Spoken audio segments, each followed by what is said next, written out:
8 মাস চলছে, বলছে যাকে এখনই সিজার করতে হবে।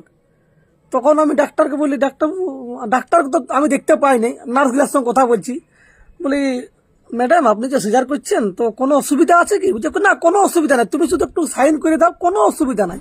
পুরুলিয়া মেডিকেল কলেজে শিশু মৃত্যুকে ঘিরে বিতর্ক তুঙ্গে। সোশ্যাল মিডিয়ায় উঠেছে একের পর এক অভিযোগ। হাসপাতালের গাফিলতি, চিকিৎসকের অনুমতি ছাড়া অপারেশন। 23শে জুলাই কর্পূর বাগানের বাসুদেব দাস ভর্তি করেন তার 8 মাসের সন্তান সম্ভাবা স্ত্রীকে। শ্বাসকষ্টজনিত সমস্যায় তার অভিযোগ, জরুরি সিজার হলেও জানানো হয়নি সন্তানের অবস্থা, আর অনুমতি ছাড়াই করা হয় স্ত্রীর লাইগেশন। ম্যাম মানে নার্সগুলাকে, আমার বাচ্চা ভালো থাকবে আর বউ ভালো থাকবে তো? একদম ভালো আছে, তাহলে তো বলো তোমরা কি সাইনটা করবে নাই? দুটাই ভালো থাকবে, বাচ্চাও ভালো আছে, সিজার করে দিলেই বলছে ভালো হয়ে যাবে।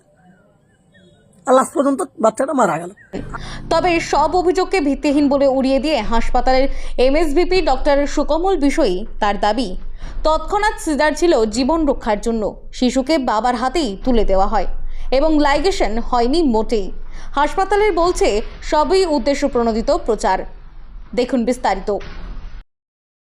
তাদের বলা হয়েছে যে আপনারা তারা লিখিত একটা দিন, লিখিত উনি দিয়েছেন। কি দিয়েছেন? এর 28 তারিখের কথা বলছি। 28 তারিখে উনি দিয়েছেন সোশ্যাল মিডিয়াতে, আর 29 তারিখে উনি চিঠি করছেন। চিঠিতে লিখছেন যে তার ওয়াইফের প্রয়োজন ছিল না, তার সিজার করে দেওয়া হয়েছে, 1 নম্বর। 2 নম্বর হচ্ছে যে বাচ্চাটি হয়েছে সেই বাচ্চাটি তাদের দেখতে দেওয়া হয়নি, তাদের না দেখিয়েই বাচ্চাটা তারপরে মারা গেছে। সুতরাং বিভিন্ন প্রশ্নের সম্মুখীন হতে হচ্ছে যে বাচ্চাটা মারা গেল কি করে, আদৌ মারা গেছে কিনা, বা বাচ্চাকে কোথাও সরিয়ে দেওয়া হয়েছে কিনা, আমাদের স্বাস্থ্যকর্মীদের এগুলো ফেস করতে হচ্ছে।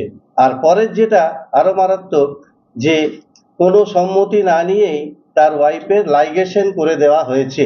তো আমি এই কালকেও আমাকে, গতকাল অনেকেই মিডিয়া থেকে অনেকেই ফোন করেছিলেন এই ম্যাটারটা নিয়ে। তো এটা নিয়ে আমি ভীষণভাবে ওয়াকিবহাল ছিলাম। আমি অলরেডি এটা নিয়ে একটা এনকোয়ারি কমিটি বসিয়েছি, 4 সদস্যের কমিটি। তো সেই কমিটির পূর্ণাঙ্গ রিপোর্ট আমার কাছে এসেছে। কমিটি রিপোর্ট অনুযায়ী আমাদের প্রথম কথা যিনি এসেছিলেন তার এটা 4 নম্বর প্রেগনেন্সি।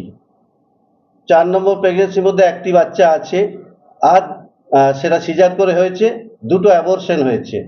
এবার এই 4 নম্বর প্রেগনেন্সি, এই সময়ে শ্বাসকষ্ট নিয়ে 8 মাসে শ্বাসকষ্ট নিয়ে এখানে আসে, সঙ্গে তার চেস্ট পেন হয়, এবং ওই স্কার যেটা ছিল সেই স্কারে টেন্ডারনেস, ব্যথা অনুভব করে, এইটা নিয়ে আসে। আমাদের ডাক্তারবাবু যিনি এখানে দেখেছেন তিনি অভিজ্ঞ, যথেষ্ট সিনিয়র এবং অভিজ্ঞ ডাক্তার। তিনি দেখেছেন, দেখে মনে হয়েছে যে তার এখনই সিজার করা দরকার, কারণ মায়ের প্রাণটা বাঁচাতে হবে। তো তিনি সিজার করেছেন। সিজার করে তারপরে যেটা হয়েছে, যে বাচ্চা যেটা হয়েছে, বাচ্চা তার এক্সট্রিমলি লো বার্থ ওয়েট একটা বেবি হয়েছে, কারণ এমনি প্রিম্যাচিওর 8 মাসে extremely low birth weight baby হয়েছে। সেই বেবি রিসিভ করেছেন যিনি অ্যাপ্লিকেশন করছেন, তিনি রিসিভ করেছেন। তিনি রিসিভ করে নিয়ে আমাদের অপারেশন থিয়েটার ওটি থেকে তাকে সিক নিউবর্ন কেয়ার ইউনিটে এসএনসিইউতে তিনি নিয়ে গেছেন। এখানে রেজিস্টারে তার সই করা আছে, তিনি এটা করেছেন। নেক্সট হচ্ছে যে তারপরে তার লাইগেশন করা হয়নি। এটা যেমন ছিল, তার সম্মতি তো কোনো প্রশ্নই আসে না, লাইগেশনই করা হয়নি। তাহলে যে 3টে অ্যালিগেশন উনি করছেন, এমন একটা জায়গায় করছেন যেখানে আমরা পুরুলিয়াতে এমনি সবাই জানেন যে মাতৃমৃত্যুর হার অনেক বেশি, পশ্চিমবঙ্গের সমস্ত জেলাগুলোর থেকে এখানে বেশি। সেক্ষেত্রে আমরা এখন অনেকটা গুছিয়ে নিয়ে এসেছি। ডেফিনেটলি আমাদেরও কিছু খামতি থাকে, কিন্তু এই ক্ষেত্রে বলছি যে অনেকটা গুছিয়ে নিয়ে এসেছি। তারপরে গুছিয়ে নিয়ে আসার পরে আজকে যে পরিষেবাটা দিচ্ছি সেই পরিষেবাটা কিন্তু ব্যাহত হচ্ছে। এবং সবচেয়ে বড় কথা, আমাদের ডাক্তাররা, যারা জুনিয়র ডাক্তার আছে, সিনিয়র ডাক্তার আছে, তাদের অনেকটা ফেস করতে হচ্ছে এমন প্রশ্নের, যাতে তারা ডিমোরালাইজ হচ্ছে। তো এই জায়গাটা সামগ্রিক স্বাস্থ্য পরিষেবার ক্ষেত্রে ভীষণভাবে ব্যাহত করছে, এটা মোটেও কাম্য নয়। এছাড়াও কতগুলো কথা আমি বলি, যে উনি 23 তারিখে এই ঘটনাটা ঘটেছে, উনি সোশ্যাল মিডিয়াতে ছাড়লেন 28 তারিখে। তার মধ্যেখানে কোনো ইন্টারাকশন নেই আমাদের, না ডাক্তারদের সাথে। আমি অ্যাডমিনিস্ট্রেটর এখানে আছি, আমার আরও অ্যাডমিনিস্ট্রেটররা আছে, তাদের সাথে কোনো রকম কোনো কথা নেই।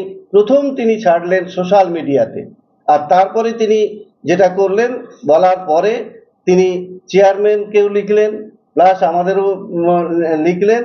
ঠিক সেম যে অ্যালিগেশনগুলো সেখানে করেছেন, সেখানে আরও মুখে বলেছেন, অনেক কথা বলেছেন, বিভিন্নভাবে বলেছেন। তো এই যে একটা সামগ্রিক স্বাস্থ্য পরিষেবার ক্ষেত্রে দেবের মাহাতো যেখানে মাথা তুলে দাঁড়ানোর চেষ্টা করছে, আমরা যেখানে আন্তরিকভাবে চেষ্টা করছি, আমাদের department of health and family welfare, government of West Bengal, তারা সব রকম সহায়তা দিচ্ছে, আমরা সেইভাবে চেষ্টা করে যাচ্ছে। সেখানে আমি জানতাম যে এটার কোনো গাফিলতি আছে, ডেফিনেটলি গাফিলতি থাকে, কি স্বাস্থ্য পরিষেবা করতে গেলে কিছু কিছু থাকে, কিন্তু এই ক্ষেত্রে যে পয়েন্টগুলো বলেছে প্রত্যেকটা পয়েন্ট জাস্ট উদ্দেশ্য প্রণোদিত ভাবে উনি সবার সম্মুখে নিয়ে গেছেন, এটা আমার ধারণা। এটার আমি তীব্র নিন্দা করছি। আর আপনাদের আমার ডাকা